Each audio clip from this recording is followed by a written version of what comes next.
নিশিকন্যা ও আবিরে বিদ্বিয়োগ পর্ব। বন্ধুরা, গল্পটি শুরু করার আগে বলেছি চ্যানেলটি সাবস্ক্রাইব করে পাশে থাকবেন। আপনাদের মনোরঞ্জনের জন্য এই চ্যানেলটি খুলেছি। এই ভিডিওটি পরবর্তী অংশ পেতে চ্যানেলটি সাবস্ক্রাইব করে পাশে থাকা বেল বাটনটি অন করে দিবেন। তাহলে ভিডিওটি ছাড়া মাত্র সবার আগে আপনি পেয়ে যাবেন। এই দৃশ্যে প্রতিটি শব্দে যেন এক বুক কষ্ট আর তীব্র যন্ত্রণার ছাপ ফুটে উঠছে।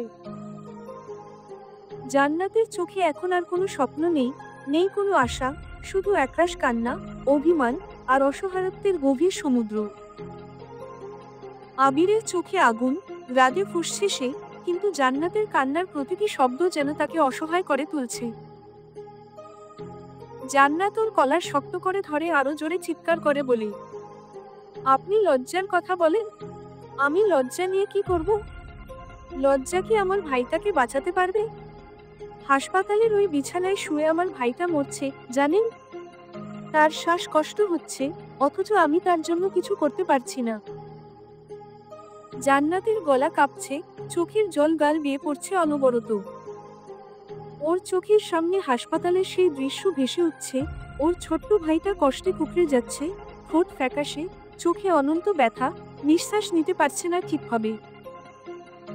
জান্নাত তখন কতজনের কাছে গিয়েছে, কত হাত ধরেছে, কত অনুনয় করেছে, কিন্তু সবাই ফিরিয়ে দিয়েছে। একটুও মায়া হয়নি কারো। সে এখন আর কিছু ভাবতে পারছে না, কেবল জানে এই পৃথিবীতে ফ্রিতে কিছুই মেলে না। কিছু পেতে হলে কিছু দিতে হয়, তার ভাইটা বাঁচানোর জন্য যদি নিজের শরীরের মূল্য দিতে হয়, তবে তাই হবে। ওর হাত দুটো কাঁপছে, গলায় প্রচন্ড যন্ত্রণা, চোখ বন্ধ করে ফিসফিস করে বলে, নিন, এবার আমাকে কোপ করুন, তারপর আমার টাকা দিন, আমার ভাইটাকে বাঁচতে দিন, দয়া করে। আবির হতভম্ব হয়ে তাকিয়ে আছে। ওর শরীর অবশ হয়ে গেছে। এতক্ষণ মনে হচ্ছিল ও জান্নাতকে চিনত না, কিন্তু এখন মনে হচ্ছে ও নিজেকেই চিনতে পারছে না। এই মেয়েটা, যে এতক্ষণ পর্যন্ত ওর কাছে অপরাধী ছিল, এখন মনে হচ্ছে সবচেয়ে বড় নির্দোষ। আবিরের বুকের ভেতর মোচড় দিয়ে ওঠে। সে জান্নাতের হাত দুটো আলতো করে ধরে ফেলে, যেন বলছে, তোমার আর লড়াই করতে হবে না, আমি আছি তোমার পাশে। আবির জান্নাতকে টান মেরে নিজের বুকের সাথে জড়িয়ে ধরে, যেন ওর সমস্ত যন্ত্রণা, কষ্ট, অভিমান নিজের মাঝে টেনে নিতে চায়। জান্নাত হতভম্ব হয়ে যায়, কিছু বুঝে ওঠার আগেই আবিরের উষ্ণ বাহুতে বন্দী হয়ে পড়ে। ওর শরীর কাঁপছে, মনে হচ্ছে এখনো লড়াই করতে হবে, এখনো নিজেকে রক্ষা করতে হবে, কিন্তু না, আবির কোনো শব্দ করছে না, কোনো জোর খাটাচ্ছে না, বরং শক্ত করে জড়িয়ে ধরে রেখেছে, যেন এই পৃথিবীর সমস্ত কষ্ট থেকে ওকে আড়াল করতে চায়। জান্নাত ধীরে ধীরে শান্ত হতে শুরু করে, ওর কান্নার তীব্রতা কমে আসে, কিন্তু বুকের ভেতর চাপা কান্নার স্রোত এখনো বইছে। চোখের জল গাল বেয়ে পড়তেই থাকে, আবিরের শার্ট ভিজে যায়, কিন্তু সে কিছুই বলে না। শুধু শক্ত করে ধরে রাখে, যেন ওকে কখনোই আর ভেঙে পড়তে দেবে না। একসময় আবির গভীর শ্বাস নিয়ে জান্নাতের কানের কাছে মুখ এনে খুব নরম, অথচ দৃঢ় কণ্ঠে ফিসফিস করে বলে, তোমার জীবন এত সস্তা না, জান্নাত, তুমি নিজেকে এত অবহেলা করো না। আমি আছি, আমি তোমাকে বাঁচিয়ে রাখবো, তোমার ছোট ভাইটাকেও বাঁচাবো। কিন্তু তুমি নিজেকে শেষ করার কথা একবারও ভাববে না, কখনো না। আবিরের কণ্ঠে ছিল একটা প্রতিশ্রুতি, একটা অদ্ভুত নির্ভরতা, যা জান্নাতের হৃদয়কে অজান্তেই কাঁপিয়ে দিল। দীর্ঘদিন পর মনে হলো, কেউ একজন ওকে সত্যিই বুঝতে চাইছে, ওকে আগলে রাখতে চাইছে। জান্নাত চোখ বন্ধ করে আবিরের বুকের সাথে মুখ গুজে ফেলে, প্রচন্ড ক্লান্ত শরীরটা যেন অবশেষে একটু আশ্রয় পেল। জান্নাতের মনে হাজারো প্রশ্ন ঘুরপাক খাচ্ছে, কিন্তু সে যেন বোবা হয়ে গেছে। এই তো কিছুক্ষণ আগেও মনে হচ্ছিল, ওর জীবন শেষ হয়ে গেছে। নিজেকে বিক্রি করে দিয়েছে, নিজের অস্তিত্বটাও যেন মুছে গেছে। কিন্তু এখন আবিরের স্পর্শে ওর মনে হচ্ছে, ও কেবল একটা পুতুল, যার ইচ্ছা অনিচ্ছার কোনো মূল্য নেই। আবির ওর মুখ মুছিয়ে দিচ্ছে, ওড়নাটা ঠিক করে দিচ্ছে, যেন ওকে যত্ন করে সাজিয়ে তুলছে। কিন্তু কেন? একটা কেন শব্দ ওর ভেতর ছটফট করছে, কিন্তু বলার মতো শক্তি পাচ্ছে না। যখন আবির ওর হাত শক্ত করে ধরে রুম থেকে বের হলো, তখন জান্নাত বুঝলো ও আসলে আর নিজের নিয়ন্ত্রণে নেই। ও এখন আবিরের হাতে বন্দী। কিন্তু এই বন্দিত্বে কি শুধুই শৃঙ্খল, নাকি এর আড়ালে অন্য কিছু লুকিয়ে আছে? রিসেপশনে দাঁড়িয়ে থাকতে থাকতে জান্নাত দেখল আশেপাশের মানুষজন ওদের দিকে তাকিয়ে মুচকি হাসছে। আবির স্বাভাবিক, যেন এটাই স্বাভাবিক, কিন্তু জান্নাতের বুকের মধ্যে ধুকধুক করছে। লিফটের দরজা খুলতেই আবির শক্ত করে ওর হাত ধরে এগিয়ে গেল। নিচে নেমে গাড়ির জন্য অপেক্ষা করতে করতে জান্নাত অনুভব করলো আবির এখনো ওর হাত ছাড়েনি, এক মুহূর্তের জন্যও না। জান্নাত বুঝতে পারছে না এই বন্ধনটা কি, এটা কি শর্তের শৃঙ্খল নাকি কিছু অন্যরকম। ওর চোখ দুটো ভীষণ বিভ্রান্ত, কিন্তু আবিরের চোখে যেন এক অদ্ভুত দৃঢ়তা। গাড়ি সামনে এলো। আবির ওর হাত ধরে নিয়ে গাড়ির দরজা খুলে দিল। বসে পড়ো। জান্নাত কিছু না বলেই গাড়িতে উঠে বসলো। আবিরও বসলো ওর পাশে। গাড়ি চলতে শুরু করলো, কিন্তু জান্নাতের মনে একটাই প্রশ্ন, এই পথটা কোথায় গিয়ে শেষ হবে? জান্নাত মনে মনে বলে, ওনার মনে আসলে কি যে চলছে আমি বুঝতেই পারছি না। উনি আসলে কি চান আমার কাছ থেকে? জান্নাত কোন উত্তর খুঁজে পায় না। এর মধ্যে গাড়ি চলে আসলে আবির ওকে নিয়ে। গাড়ির কাছে চলে আসে, এসে জিজ্ঞেস করে, কোন হাসপাতালে তোমার ভাই? MR হাসপাতালে। ওকে। আবির ওর ফোনটা বের করে কাকে যেন কল দেয়। MR হাসপাতালে দ্রুত চলে আসো। হ্যাঁ, 3-4 জন আসো। না লাগবে না, আমার সাথেই আছে। আচ্ছা। জান্নাত পাশে দাঁড়িয়ে আবিরকে এগুলো বলতে শুনি। ওর খুব ভয় করছে। আবিরের কথা শেষ হলে জান্নাত আস্তে করে জিজ্ঞেস করে, আপনি কি করতে যাচ্ছেন আমাকে একটু বলবেন? কি বলেছিলাম একটু আগে মনে নেই? নো প্রশ্ন। আচ্ছা, কোন শুভ? এবার দ্রুত গাড়িতে উঠো। জান্নাতকে গাড়িতে বসিয়ে আবিরও গাড়িতে উঠে রওনা হয় হাসপাতালে। আবির কোন কথা না বলে চুপচাপ গাড়ি চালাতে থাকে। জান্নাত তার চোখে আবিরের দিকে তাকিয়ে আছে। এতক্ষণ ও আবিরকে ঠিক ভালো করে মনের চোখ দিয়ে দেখেনি। এখন একটু দেখার চেষ্টা করছে। ফর্সা একটা মুখ, গালে চাপ দাড়ি, চোখগুলো তীক্ষ্ণ আর পাপড়িগুলো বড় বড়।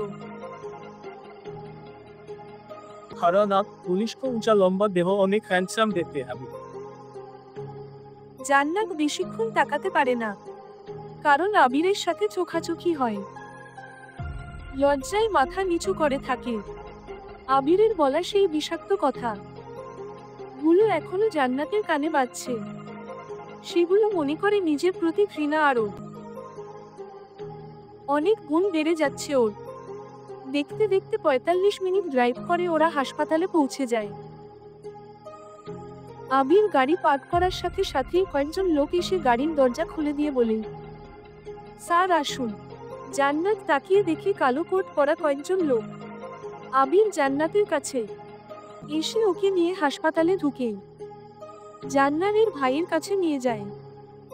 আবির ওর লোকদের সাথে নিয়ে জান্নাতের সাথে গিয়ে দেখে জান্নাতের ভাইটা করিডোরে ফ্লোরে শুয়ে আছে আর জোরে জোরে নিঃশ্বাস নিচ্ছে।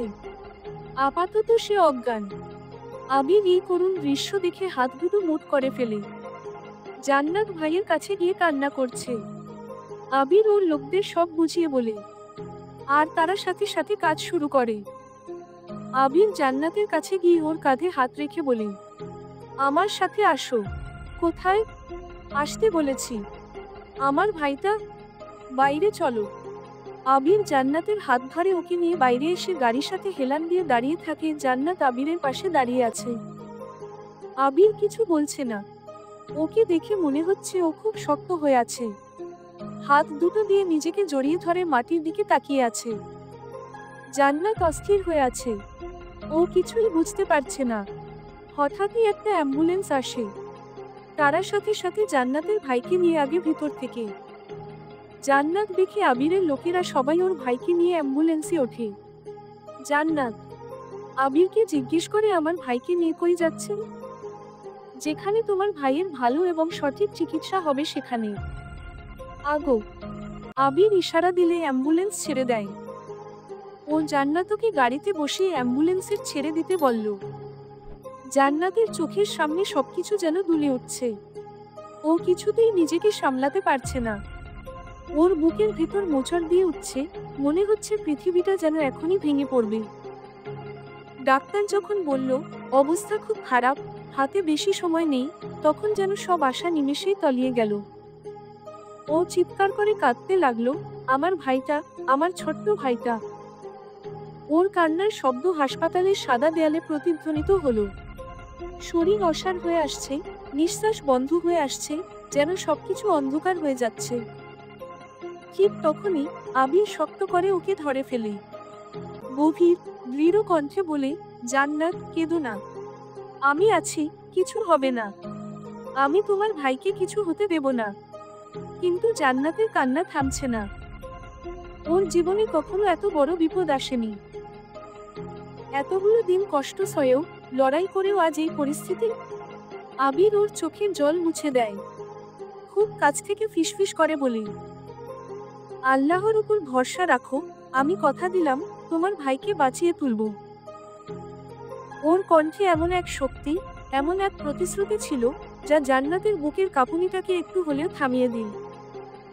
আবির এক মুহূর্ত সময় নষ্ট না করে ডাক্তার মাইকেলের ব্যবস্থা করতে ছুটে যায়। টাকার পরোয়া ওর নেই, যা লাগবে দেবে।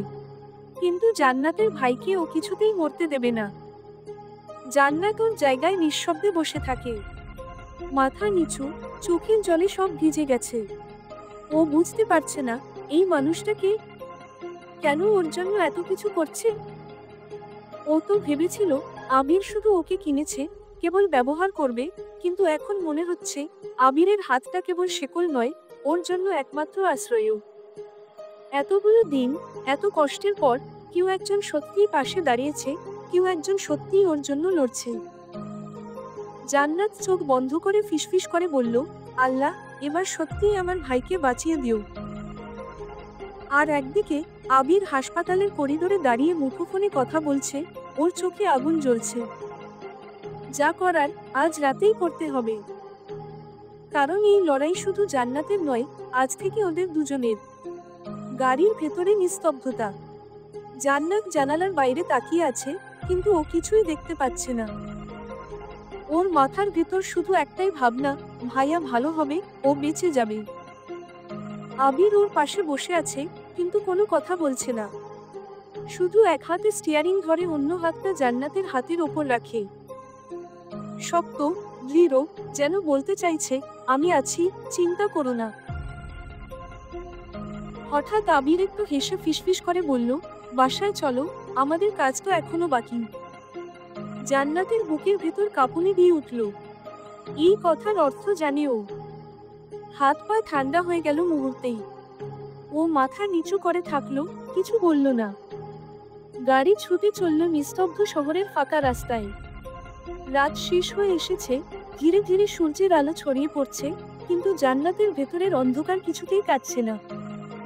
একসময় ওরা আবিরের বিশাল বাড়ির সামনে এসে পৌঁছালো। জান্নাত অবাক হয়ে দেখল, এত বড় বাড়ি, এত বিলাসিতা। ওর মতো সাধারণ মেয়ের এখানে থাকার কথা নয়। আবির গাড়ি থেকে নেমে ওর জন্য দরজা খুলল, কিন্তু জান্নাত নামল না। ওর পা যেন জমে গেছে। আবির এক মুহূর্ত চুপ করে থাকলো, তারপর হাত বাড়িয়ে বলল, ভয় পেও না, আমি খারাপ কিছু করব না। চলো। জান্নাত ধীরে ধীরে হাত বাড়ালো, আবিরের হাতটা ধরল। ওর চোখে জল, কিন্তু মনে অদ্ভুত এক অনুভূতি। আবির ওকে নিয়ে ভেতরে ঢুকে গেল। জান্নাত জানে আজ থেকে ওর জীবন বদলে গেছে, কিন্তু এই পরিবর্তন কোথায় গিয়ে শেষ হবে সেটা শুধু সময়ই বলে দিতে পারে। বন্ধুরা, ভিডিওতে একটি লাইক দিয়ে, সুন্দর করে একটি কমেন্ট করে বলবেন গল্পটি কেমন হলো। আল্লাহ হাফেজ।